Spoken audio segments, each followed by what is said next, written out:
Muchas gracias a todos y a todas.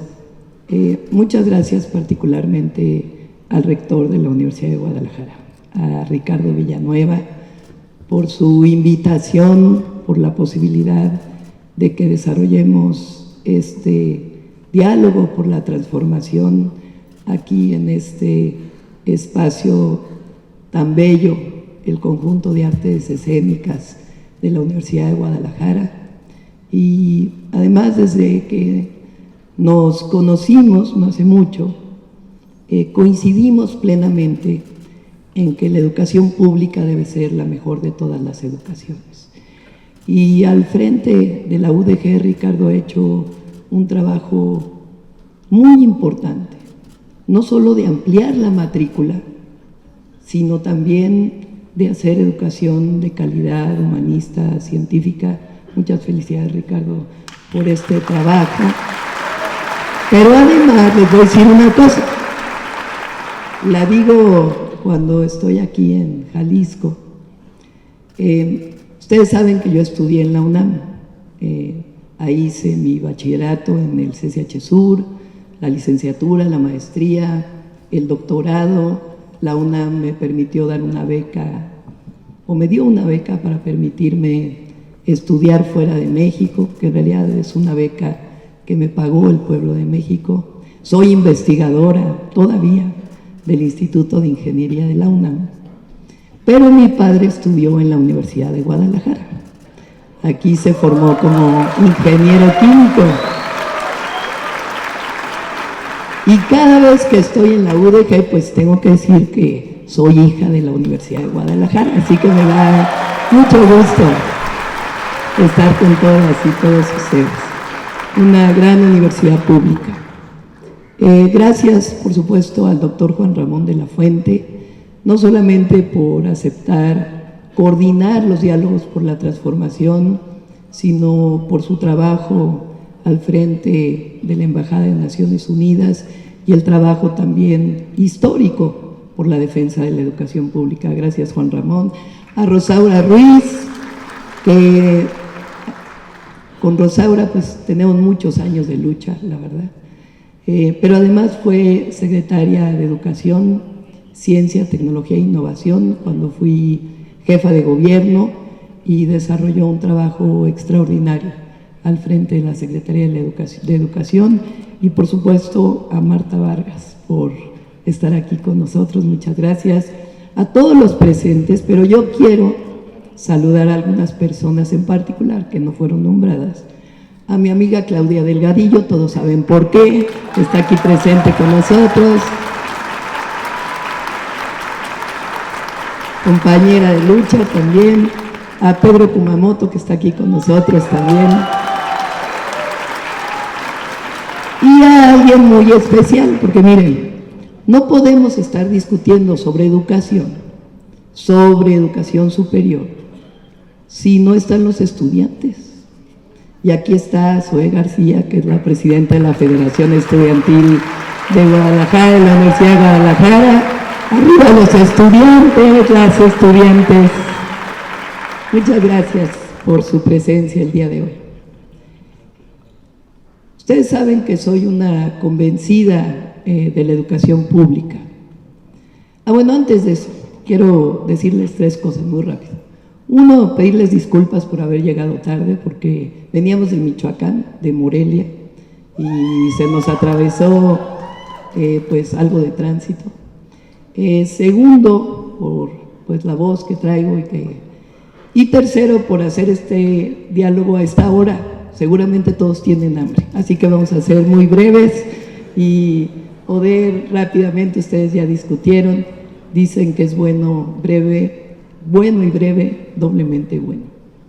Ustedes saben que soy una convencida de la educación pública, no solamente porque luché desde los 15 años por el acceso a la educación de los jóvenes, sino porque la posibilidad de tener un sistema de educación pública como el que tiene México, fortalecerlo todavía más, educación humanista, científica, laica, de calidad, permite resolver muchísimos otros problemas en el país.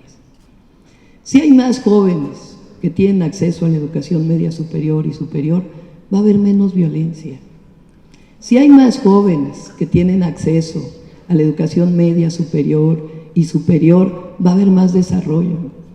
No por algo, el indicador de desarrollo humano en su momento de la UNESCO tenía la educación pública y el acceso a la educación pública como uno de los elementos centrales del desarrollo. No podemos hablar del acceso a la salud si no formamos médicos, médicas. No podemos hablar del acceso a la vivienda si no formamos arquitectos, ingenieros, ingenieras. No podemos hablar de la posibilidad de tener mayor inversión si no formamos buenos especialistas y trabajadoras en nuestro país. Pero además, la educación pues es el arma de la transformación, ya lo decía Nelson Mandela. Sin educación, dicen los maestros de México, no hay transformación. Así que soy una convencida del apoyo a la educación pública. No podemos decir muchas cosas más porque ya saben que estamos en intercampaña, me tengo que cuidar mucho de lo que tengo que decir porque si no me sanciona el INE, pero esto sí lo podemos decir. Segundo, soy una convencida del apoyo al desarrollo científico, la innovación y la tecnología en nuestro país y también del humanismo. Soy científica, años de mi vida lo dediqué a la ciencia y estoy convencida que la soberanía nacional tiene que ver también con el desarrollo científico, con la innovación, con el desarrollo tecnológico, pero también con el humanismo. No solo queremos tener buenos y buenas ingenieras, ingenieros o investigación científica en biomedicina o en economía o en otras disciplinas del conocimiento humano.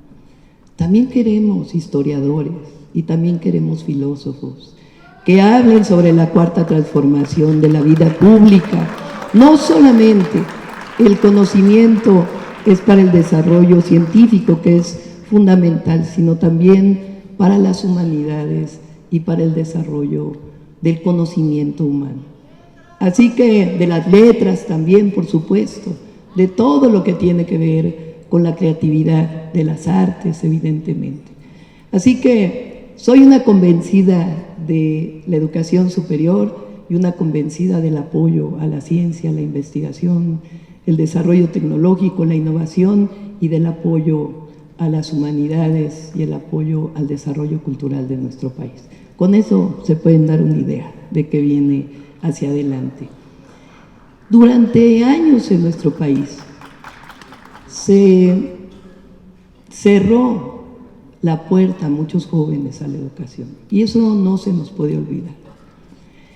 Se generó una idea con el periodo neoliberal de que si cerrábamos el ingreso íbamos a tener mejores investigadores o profesionistas, que si cerrábamos el ingreso íbamos a tener mejores médicos, médicas. ¿Y qué fue lo que pasó después de 36 años? Pues que ahora no tenemos suficientes médicos especialistas. Pero además es un absurdo. Hay muchísimos jóvenes que no entran la primera vez a la universidad, entran la segunda, la tercera y son los mejores. No se nos olvide que a Einstein no le gustaban las matemáticas en una época de su vida. Pensar que cerrar el ingreso va a generar mayor desarrollo es una falsedad, es una falacia. Por eso lo que tenemos que hacer es ampliar el sistema educativo, el acceso. Y por supuesto, hacerlo de calidad, humanista, científico. Y en eso adquirimos algo de experiencia en la Ciudad de México. Nosotros en la ciudad, junto con Rosaura y un equipo, generamos primero una beca para todos los estudiantes de educación básica en la ciudad. Podría parecer absurdo, es decir, ¿por qué a todos los de educación básica de escuela pública? Pero antes se daban unas becas por calificación, ni siquiera por condición económica. E hicimos una investigación y resultó que premiar por calificación a los estudiantes de 6 años o de 8 años, lo único que generó en el salón de clases fue una enorme desigualdad entre el becado y el no becado. Y en vez de que supuestamente los no becados quisieran tener mejores calificaciones para poder obtener una beca, pues lo que se generó fue una enorme desigualdad. Y por ello tomamos la decisión de dar una beca a todos y a todas, sin distinción. Por supuesto, representa una importante inversión pública, pero les puedo decir hoy que la educación básica en la Ciudad de México es mucho mejor de lo que era hace 4 años, gracias al reconocimiento de los estudiantes y el apoyo que le damos con esta beca a las familias, particularmente de escasos recursos. Eso modificó por completo la educación básica en la ciudad. Lo segundo que hicimos es crear más preparatorias, así como lo hizo la Universidad de Guadalajara, en 2 vías. Una vía, la educación formal de la preparatoria con el Instituto de Educación Media Superior, y otra con un modelo de educación a distancia. Hoy más de 25,000 jóvenes, casi 30,000 están en este modelo de educación a distancia y todos tienen una beca, igual que si asistieran, como la beca universal Benito Juárez que da el presidente. Esta educación media superior que se diseñó con otras instituciones es para la policía de la Ciudad de México, porque cuando llegamos una buena parte tenía solo secundaria.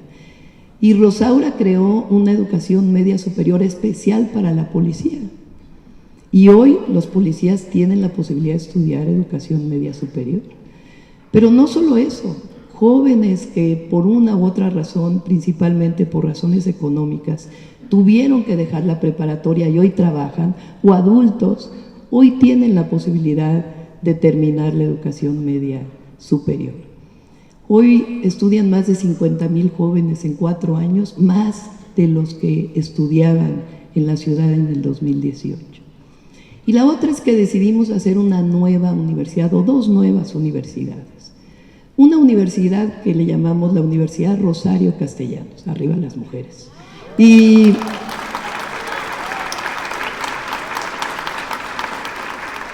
esta universidad tiene también la modalidad presencial, semipresencial y a distancia.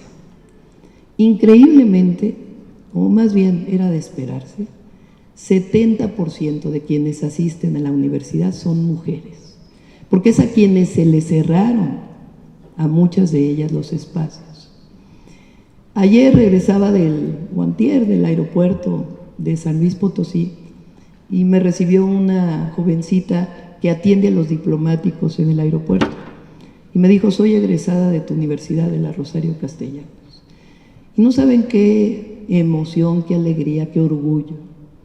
Esa joven, le pregunté, había querido estudiar en la UNAM, había querido estudiar en el Poli, quiso estudiar en la Universidad de la Ciudad de México y en otras universidades.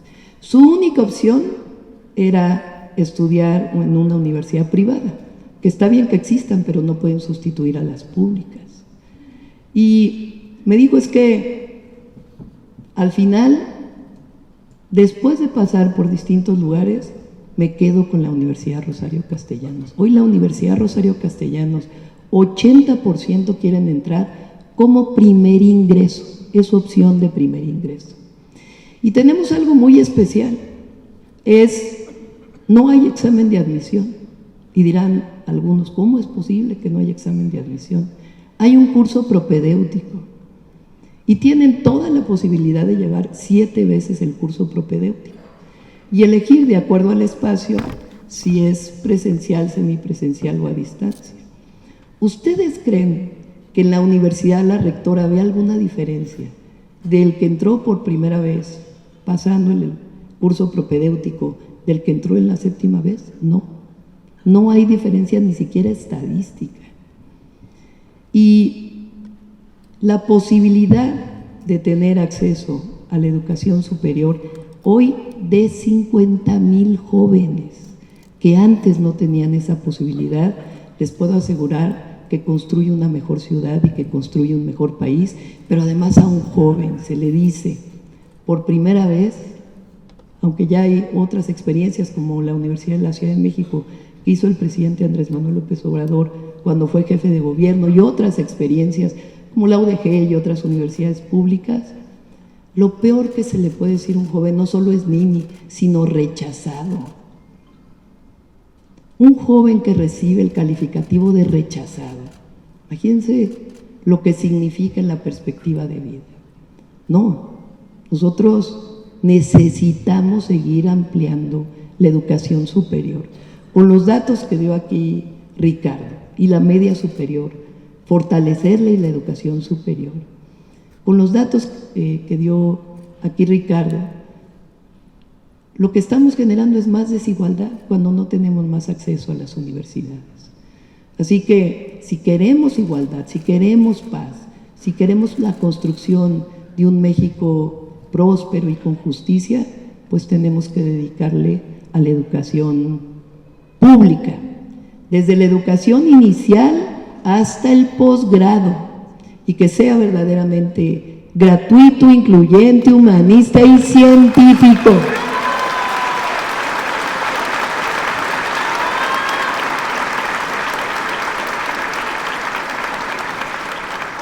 Y digo desde la educación, ya me tardé mucho, dije que iba a ser breve, pero digo desde la educación inicial, porque está muy pervertida esta idea de las guarderías, de las estancias infantiles. Guardería, yo fui a la guardería desde los 8 meses, una guardería del ISSSTE, porque mi madre siempre trabajó, y creo que no, que fue bastante productivo haber asistido a un espacio de socialización. Pero ya no debemos llamarles guarderías, porque no es para guardar a la primera infancia. Tenemos que llamarle educación inicial, porque está más que demostrado que desde los primeros meses de vida son meses de formación, evidentemente de amor, de protección por encima de todo, pero también de educación. Así que pienso que desde la educación inicial hasta el posgrado necesitamos seguir construyendo un México con educación en nuestro país, educación pública.